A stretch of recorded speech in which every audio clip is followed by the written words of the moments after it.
Hello everyone. Now we have to move to the module 3, that is the engineering mechanics. So this is the textbook for you, that is the Timo Shankar and Young and J.V. Rao, and these are the reference books are there which is available in the library, but I think you cannot get the book right now. So just now go for the concept, then I will give you the slides in which the problems will be there, so that you have to practice. So what is engineering mechanics? That, as you know, mechanics is the oldest physical science that deals with both stationary and moving bodies under the influence of the force. Or in other words, mechanics is the science which describes or predict the condition of rest or motion of the bodies under the action of the force. Means simply a body is there, you will apply a force on it, and what is the effect of that force if you will study that one, so that is known as mechanics. So basically mechanics is divided into four groups: quantum mechanics, rigid body mechanics, deformable body mechanics, and fluid mechanics. So in your course only rigid body mechanics is there, and that rigid body mechanics is divided into two groups, again statics and dynamics. So first we will cover the statics part, then we will move to the dynamics part, and the dynamics is again divided into two things, that is kinematics and kinetics. So first, what is rigid body? So rigid body, a combination of large number of particles in which all the particles remain at a fixed distance from one another before an apply of the load. That means if you will apply a force on a body, in the simple language, the shape and size of the body should not change. When it will be possible? Well, the distance, if the molecule will not change its position, then the shape and size will be remain same. Okay. So till now, whatever we know, that in the mechanics, who one factor is responsible for all, that is the force, because by the application of the force you want to study what is the effect. So force is the one parameter who is responsible for the mechanics. So now the question is, what do you mean by force? So force represents the action of one body on another.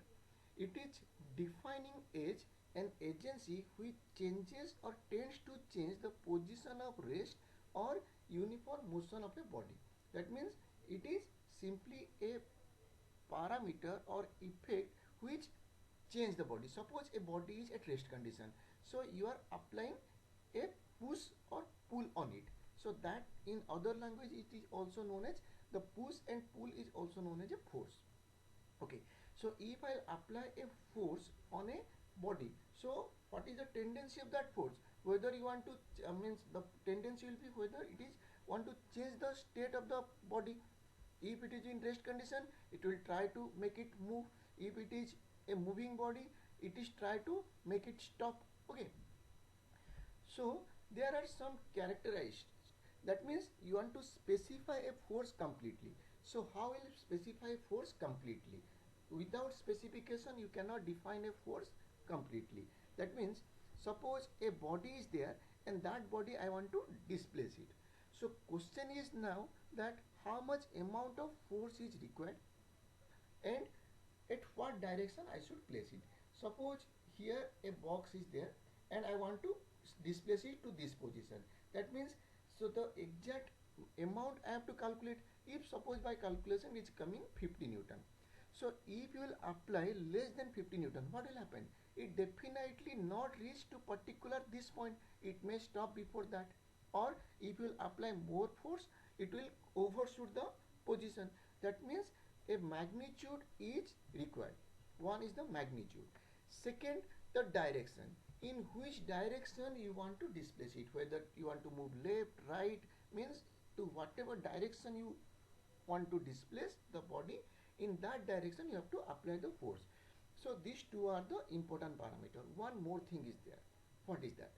So that is the point of application, means exactly at which point you will apply the force. That means suppose a cube is there, and that cube you want to displace to certain distance, to suppose left side 5 meter distance.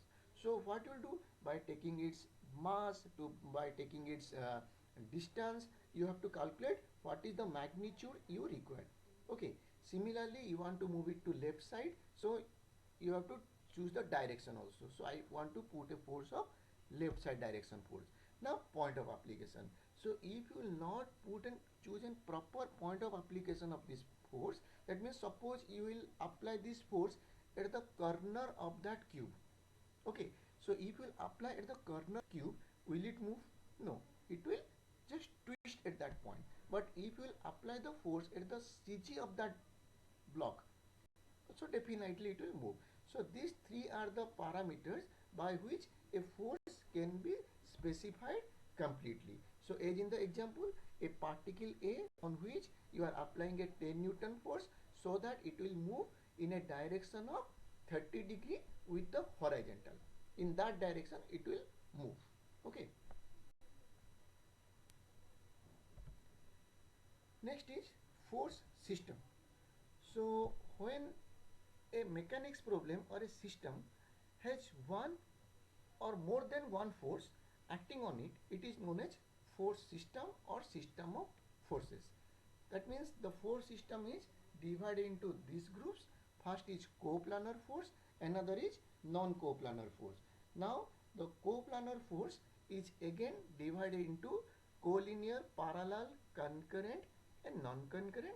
Similarly non-coplanar force, parallel, concurrent and non-concurrent. Okay, so what is coplanar force? So when the line of the action of a set of force lies in a single plane, it is known as coplanar force. If it is not lie in a same plane, simply it is known as non-coplanar force.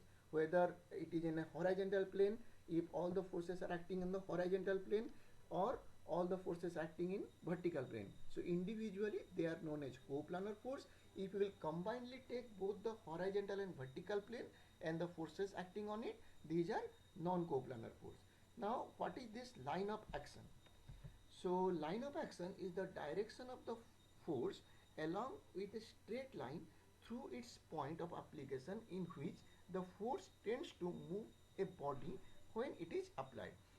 That line is known as line of action. Means if you draw a line, so from its plus infinity to minus infinity in that straight line, that is known as line of action. So on that line the force is acting. Now what is co-linear force system? So when the line of action of all forces on a system act along the same line, this force system is known as collinear force system. The force may act in same or different direction. For example, so all of us play the tug of the war. So in the tug of the war, all the people are pulling the rope. It is they are putting the force in a same direction or in the same line it is acting. So this is known as co-linear force system. Here this is a bracket. In this bracket, at this point one force is acting, at this point one force is acting. So if I'll extend the line of action of this force from plus infinity to minus infinity, similarly if I'll increase this force line of action from plus infinity to minus infinity, you will find that these two forces act in a same line. So this is known as collinear force system, and the direction may be same, may be different. That means like this, here P1 and P2, it is acting in the same direction, P3 act in the opposite direction, but all are act in the same line. So it is known as collinear forces. Similarly, concurrent forces. When the force are extended and pass through a single point, and the point is called the point of concurrency, the line of action of the all force meet at a point of the concurrency, the current force may or may not be coplanar. Okay, that means if it is coplanar, we can term it as coplanar concurrent force. If it is non-coplanar, then we will say non-coplanar concurrent force. Means combinedly you have to say it like this. That means see, here all the forces are acting. The F1 is acting at this point on this rope, F2, F3, F4. If I extend all the line of action in this manner, so it is intersect at this point. So this is known as concurrent force system. Okay, and these all are in one plane, so this is known as coplanar forces, coplanar concurrent force. See this one, this is a triangular bracket. Here some forces are acting, that means F1 and F2 is acting at A point, F3 and F4 acting at C and B point respectively. So this is a coplanar non-concurrent force system. Why it is non-concurrent? That means if I'll take F1, if I'll increase the F1 line of action in this manner, so definitely it will pass through the C point. Similarly, F3 is passing through the C point. If I'll extend F4, though it is acting at B point, but if I'll extend it, it is passing through the C point. So combinedly I can say F1, F3 and F4. These are concurrent forces. But if I take into account the F2, so F2 is acting at A point in this manner. But if I extend it from plus infinity to minus infinity, it is not passing through this C point. Okay, so as it is not passing, so these combinedly, these forces are non-concurrent forces. You cannot see it as a concurrent forces. Okay. Similarly, next, these are the parallel coplanar forces. Parallel forces means if the line of action of the forces are parallel to each other, these are known as parallel forces. Like if the direction are same, these are known as like forces. If the directions are not same but parallel, okay, means opposite to each other. If the like F1 and F2, these line of actions are parallel but opposite to each other, so these are known as unlike forces but coplanar forces. So I think now you can guess it, that is F1, F2, F3, these are act at different points, but if when we will extend the line of action, all are acting at a same line, so this is collinear force system, and necessarily we can say it is a concurrent force system, obviously. So this is a concurrent force system. So at A point, F3, F2, F5, F4 is acting. Both direction is different. Something is towards the point, something is away from the point. And F1 is acting at this point. But if I extend the F1, it is passing through the point A. Okay, so combinedly I can say that these are coplanar concurrent forces but unlike. So when it will be like, if the direction of the F1 will be just opposite to this direction, then it will be like. Here like and unlike will be decided whether the direction of the force is towards the point or away from the point. Okay. So this is an example of coplanar concurrent force. Non-coplanar concurrent force. See, the F3 is acting on this plane.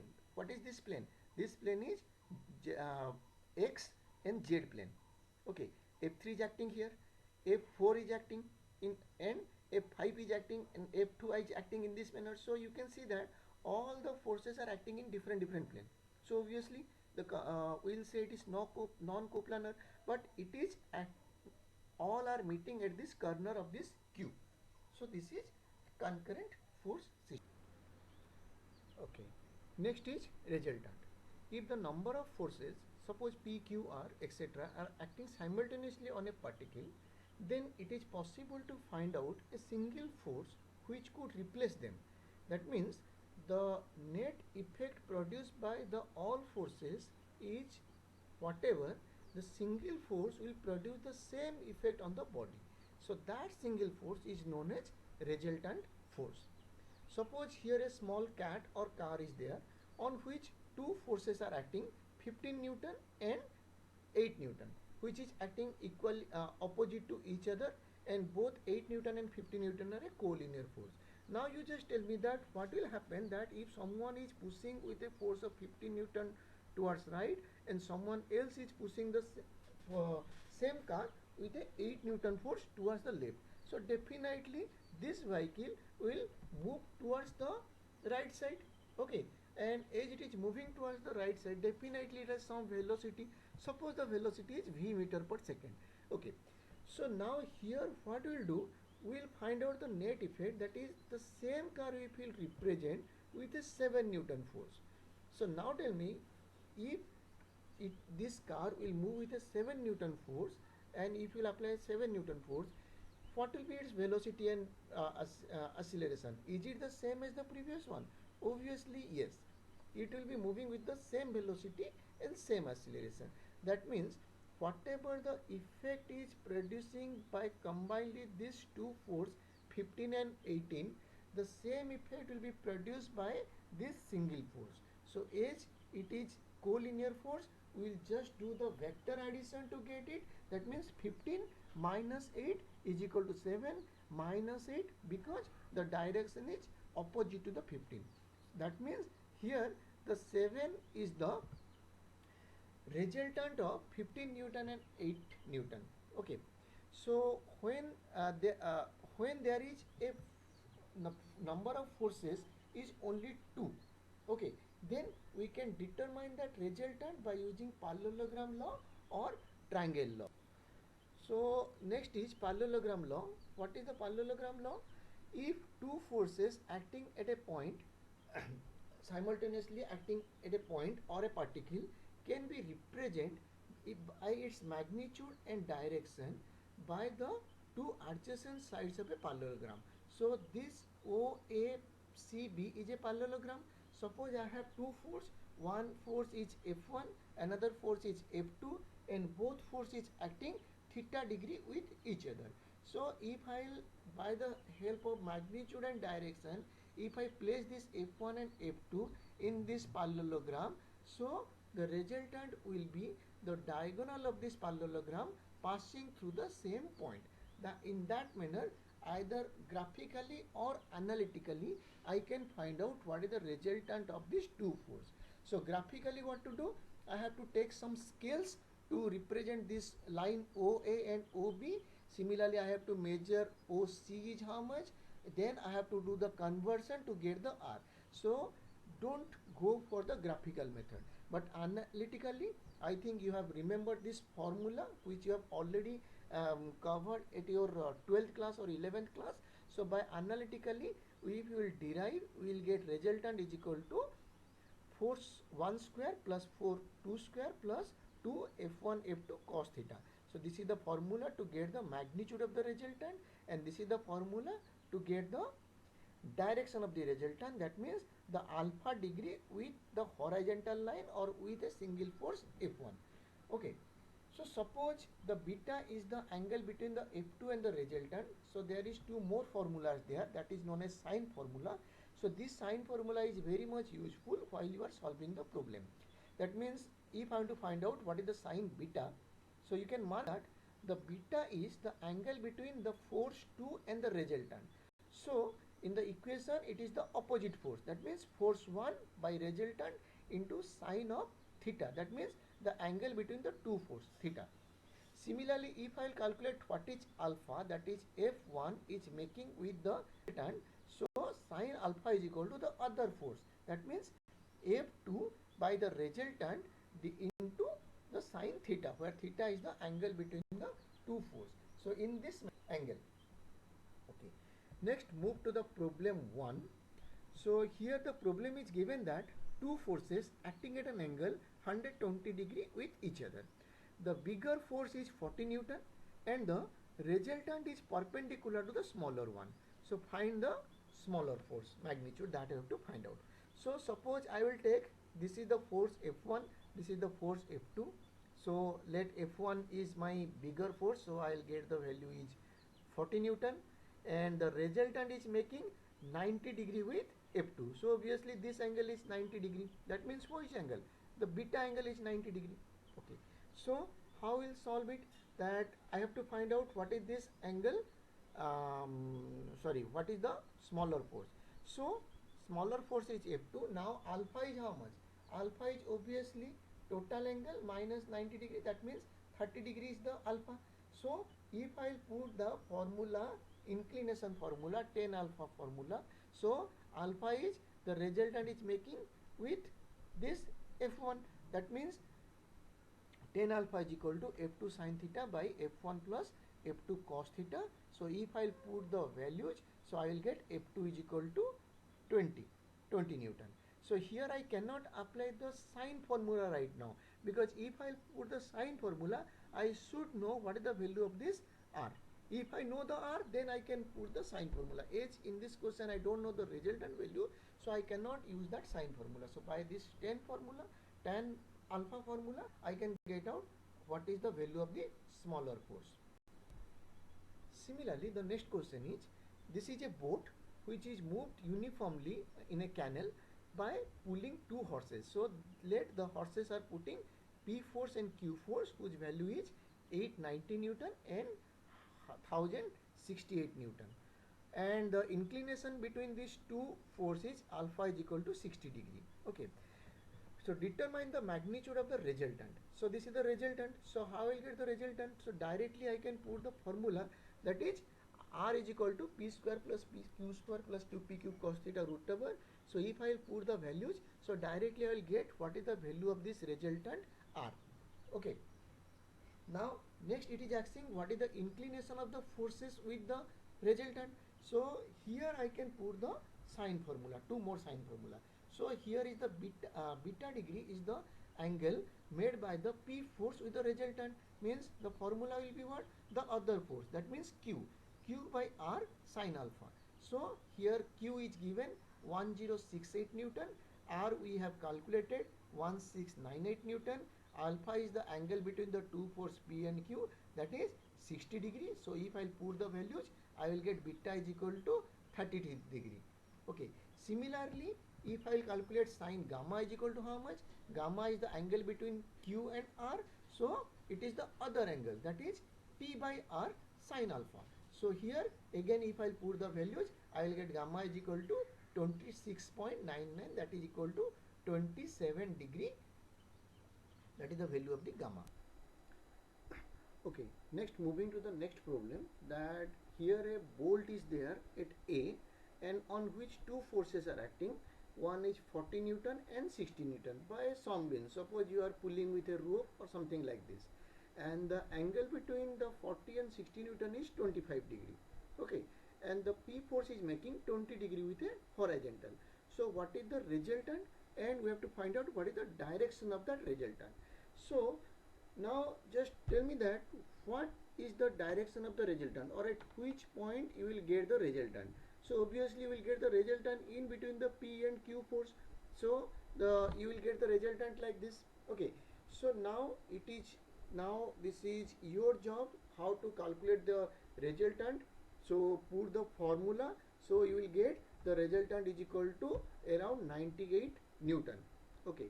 Next, how to get the direction of the resultant. So we know that tan alpha formula. So that tan alpha formula gives us what? That the resultant is making with one of the force. That is which one?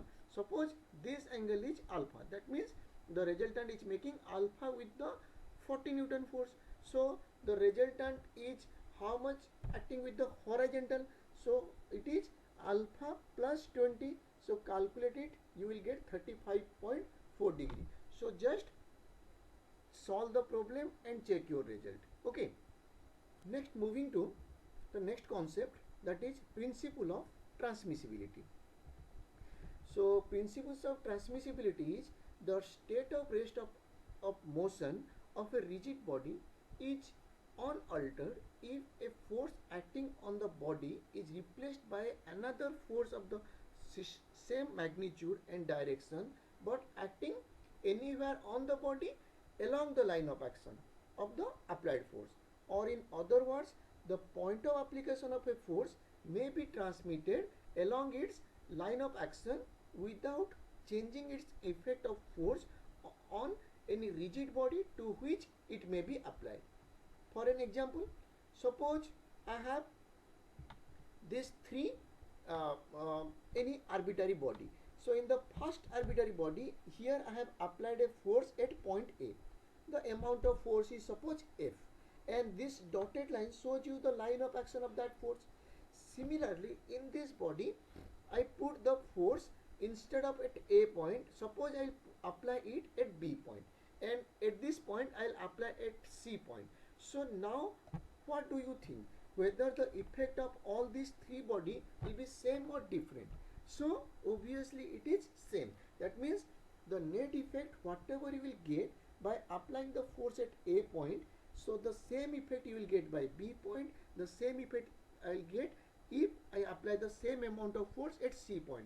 So here what I did, I can change the point of application of the force anywhere on the body at the on the or along the line of action. Means from this point to this point I can put anywhere on the body, and it will, the net effect will be remain same, and this we can prove it. So here a short question will come that what is the principle of transmissibility, and prove it. The proof we can do it, the law of superposition. So the law of superposition is what? That the action of a given system of force on a rigid body will no way be changed if we add or subtract from them another system of force in equilibrium condition. That means suppose a body is in equilibrium condition, and suppose you will introduce a collinear force system. That means two forces opposite in direction. Let I will put the magnitude is same of that force. So what will happen? The net effect will be remain same. In the means like this. Suppose this is an arbitrary body. At A point you have a force P force applied it. Okay, and this is the line of action. On the line of action there is another point which is the B point. So here what we will do, according to the law of transmissibility, we will transfer the point of application of the force P at A point to the point B point. For that we have to take the help of the law of superposition. So in this law of superposition, what we will do, according to the law of superposition, at B point we introduce another force system, not force, force system. So this force system, what is this force system? So this force system is a collinear force system. So let the magnitude is P double dash and P double dash. Okay, so if the value of the P double dash is equal to P, what will happen? This P and this one. Okay, so this and this equal in magnitude, opposite in direction, and acting along a same line. So definitely this P will cancel this one. If these two will cancel itself, what will happen? So this P will remain only at B point. So proof that we can change the point of application, and the net effect in all the three figure will be same or different. So definitely it is same. So you have a question that what is the law of superposition and what is the law of transmissibility, and prove it. Getting? Next, moving to the composition of a force. It is the process of finding a single force which will have the same effect on the body as the given number of component forces. That means at a point whether it will be two force or more than two force. So previously what we did, we find out what is the resultant of that. So the process of combining the component forces and represent the same system in a single force, that process is known as composition of process. Means in other words, to get the resultant is known as composition of forces. Similarly, resolution of forces is just the opposite of the composition of forces, that the resolution of force is exactly opposite process of the composition of forces. It is the process of finding a number of component forces which will have the same effect on the body as the given single force. Exactly opposite process of the composition can be employed to get the resolved component of the given force. In the coming slide, we will give you the example. Okay, suppose I have two forces, P force and Q force. Let these two forces acting perpendicular to each other. Okay, so how to find out what is the resultant of it? So if we will go by the parallelogram law. So first we have to construct a parallelogram. So here what happened? This is the P force and Q force. So this line I construct parallel to the P force. This line I construct parallel to the Q force. So it becomes a rectangle or square depend upon the magnitude of the P and Q. So here this I got a parallelogram, and the resultant is the diagonal of that parallelogram, so this will be the resultant. Getting? So if this is the resultant, so what I'll do, I have to find out what is the magnitude of this resultant. So resultant will be what? P square plus q square 2pq cos theta. Here theta is equal to which one? This one, angle between the two force, which is 90 degree. So cos 90 is equal to 1. So finally we will get r is equal to root over of p square plus q square. That means r square is equal to p square plus q square. So in this manner, what we got, what we did actually, we have initially two forces and we combine these two forces to get a single force. That is the resultant. So this process is known as composition of forces. Okay, now suppose I have a single force, that is this force name is let r, and how it is placed, theta degree with let a horizontal line. So here I have two axis, x and y axis. So now here I have to find out what is the component of this r along the horizontal and vertical. That means I have to split this given force into two component forces which will give you the same effect. So here what we'll do, that the component of force means, that means this rectangular, this force having two rectangular component, one along y direction force, another along x direction force. So here the direction of the force is of the r along x axis is towards the right, and along the y axis is towards the up. So if I take now here, how many forces I have? I have three forces. One is along x direction, one is along y direction, another is along this r. So if I take these three forces and I am able to construct a right angle triangle like this. So this right angle triangle, what it gives, this height of the triangle gives the force of the r along y axis. This base of the triangle gives the amount of force or magnitude of the force along x axis, and this hypotenuse is the given force r. Let it is making theta degree with the horizontal. So now as it is a right angle triangle, I need to find out what is the component of this r along x axis and y axis. So that means what is the value of fx and fy. So I need to find out what is the horizontal component of the resultant and what is the vertical component of the resultant. So as you know, what is the value of r? That is r cos theta. Similarly, the vertical component will be r sin theta. So these are the component of a given force or a single force. So this process is known as resolution of forces, means splitting a single force into number of forces, whether it will be maybe two forces or more than two forces. If we will split it into number of forces, it is known as resolution of forces. If we will combine, it is known as composition of forces. Okay, next move to a problem. Determine the component of 1000 Newton force. Here 1000 Newton force, the component I have to find out along the given the axis A and B axis shown, and also you have to find out along the rectangular x and y axis. Okay, so here there is a difference between A and B axis, x and y axis. What is the difference?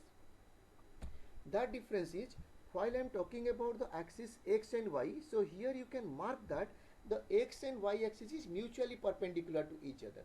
So while it, and the A and B axis is not perpendicular to each other, means the angle between the A axis and B axis is 80 degree. Okay, so while I am taking the rectangular component, that means along two axes which is perpendicular to each other.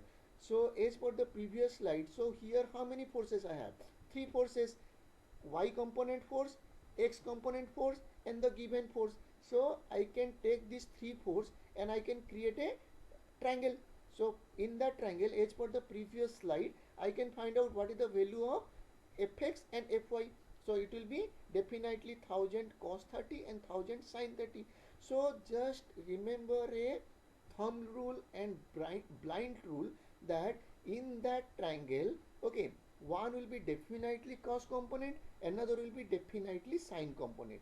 Means the force having the angle to whichever axis. So here the 1000 is given angle or 30 degree to x axis, so x axis will be the cos component and the other will be definitely the sine component. Okay, getting, but here the problem is in this formula, here we cannot put the component is for the previously, means here we cannot take the cos and sine component. Why? Because here the axis is not mutually perpendicular to each other.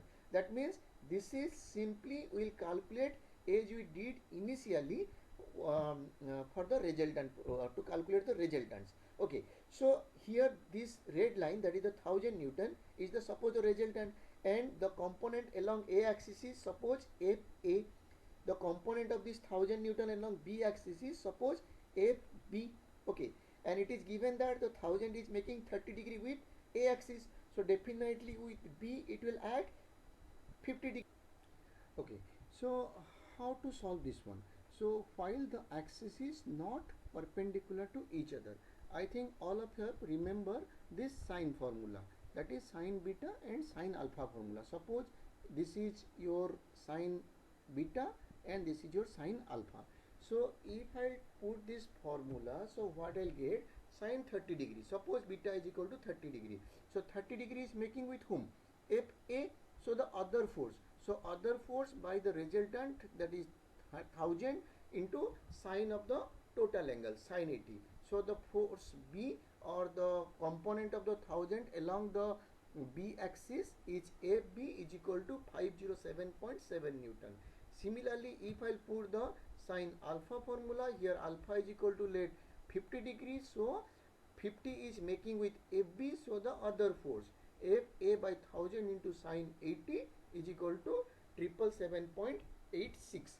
So this is the formula. So just remember, while the axis is mutually perpendicular to each other, take the sine and cos component of that.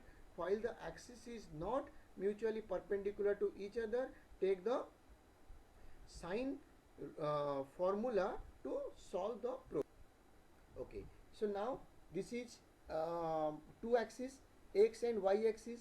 So in this two figure, here x and y axis is mutually perpendicular to each other, and basically we are taking x as a horizontal line, y is a vertical line. Similarly, we can take the x and y axis in this tilted manner, but the angle between the x and y is, in both case it is 90 degree. Okay, so it may horizontal, may in any position, but while the angle between these two axes is 90 degrees, so we can take the component of that. So here a F force is there which is making theta degree with the x axis in both the position. Okay, so now tell me which one is the cos component, when which one is the sine component. So here two things you have to take or see or determine, that is the F magnitude and F direction.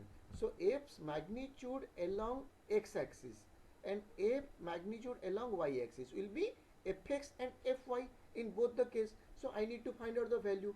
H for means if I construct by taking this Fx, F and Y, I can create a triangle, and that triangle according to that triangle or H for that triangle, I will get the value is what?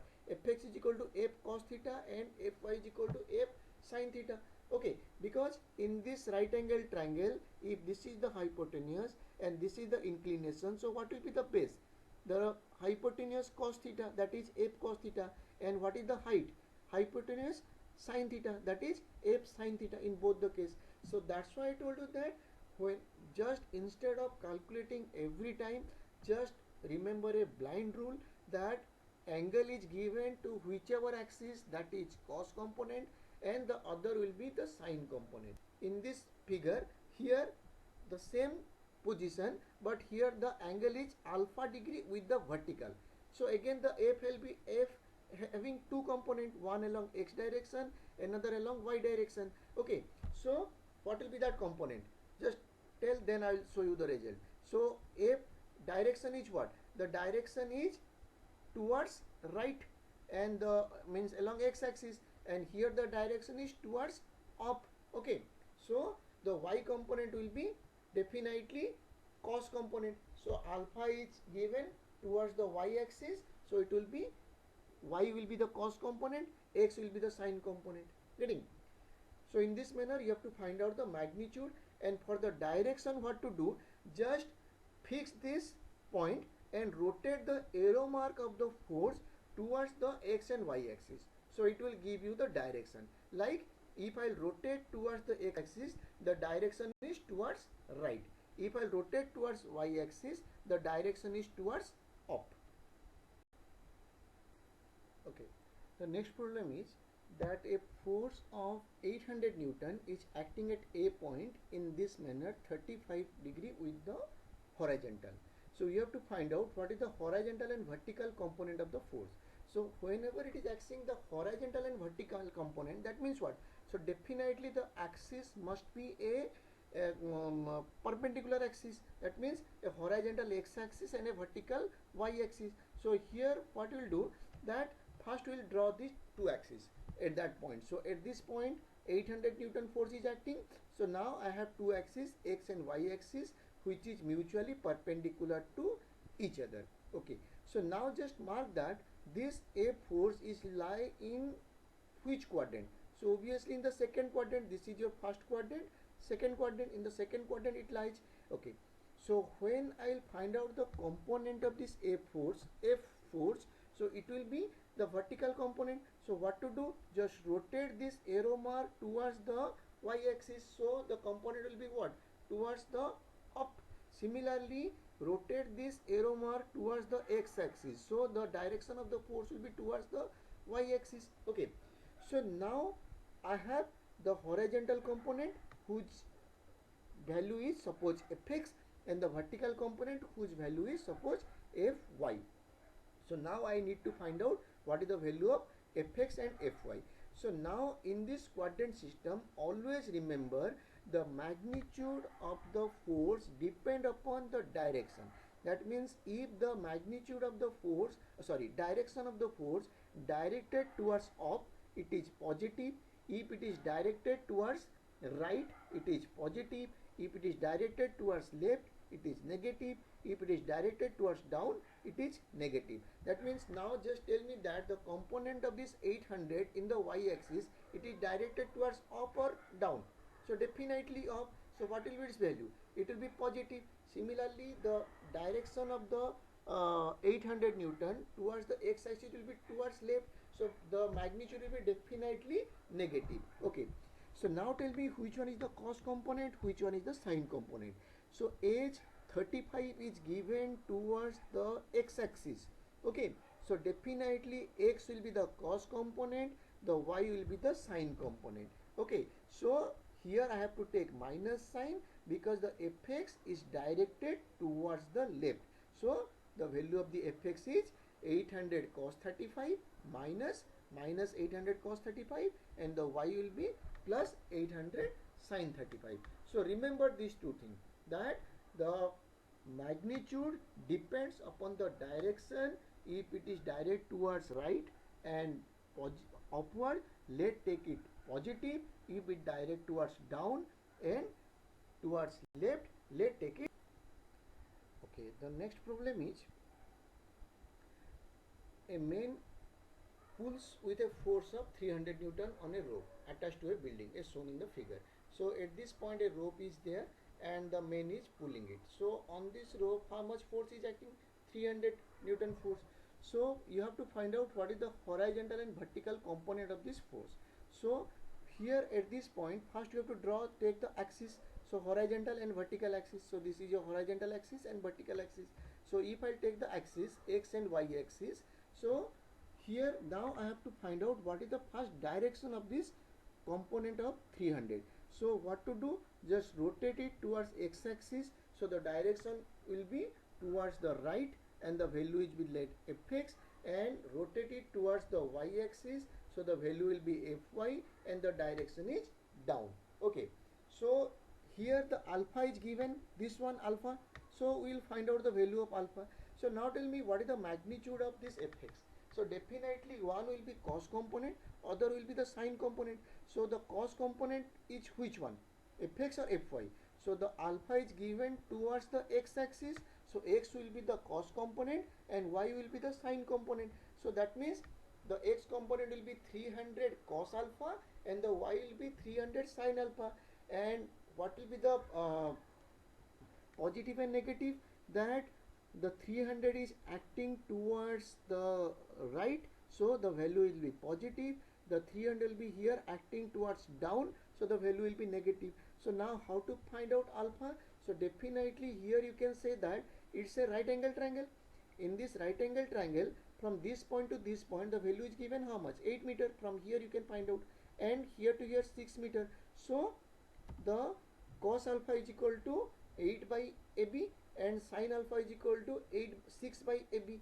So I can find out the values of the sin alpha and cos alpha. So if I put in the fx and fy, I will get the value, a magnitude, that is fx is equal to plus 240, fy is equal to minus 180. Okay. Okay. Now we'll find out the component of some forces is in different position. Suppose here in this problem, the f is acting beta degree with this y axis. So here x and y axis is present in this manner, and let x and y axis is mutually perpendicular to each other. So here first, if I draw the axis, so this is the quadrant system. So here first, second, third, so this f is present in the third quadrant and the f is making beta degree with the y axis. So which one is the cos component and its direction? So if I'll rotate the f towards the y, the direction is towards this direction. Similarly, if I rotate the direction of the x towards in this direction, so this is the x direction. So both is direct towards the negative direction. Okay. So which one is the cos component? Here the beta is given with the y axis, so y will be the cos component, x will be the sine component. Okay. So fx will be minus f sine beta, fy is equal to minus f cos beta. Similarly, here the x and y axis is lying like this, and the f is acting beta degree with the y axis in this manner. Okay. So here what I'll do, at this point I'll draw an x axis. So if I draw an x axis, now it will be easy for me. Now again I got a quadrant system. So now the f is acting in which quadrant? The f is acting in the second quadrant. Okay. So now what will be the direction? If I rotate the f along x axis, what is the arrow mark indicated towards? The arrow mark indicated towards this side. So this side we have considered as positive. And if I rotate towards y axis, it is directed towards negative. Okay. So now to make the process easy, so definitely this angle will be how much? Total is 180. So 180 minus beta, that is pi minus beta. So this angle is pi minus beta, and the f is acting in the second quadrant. So which one is the cos component?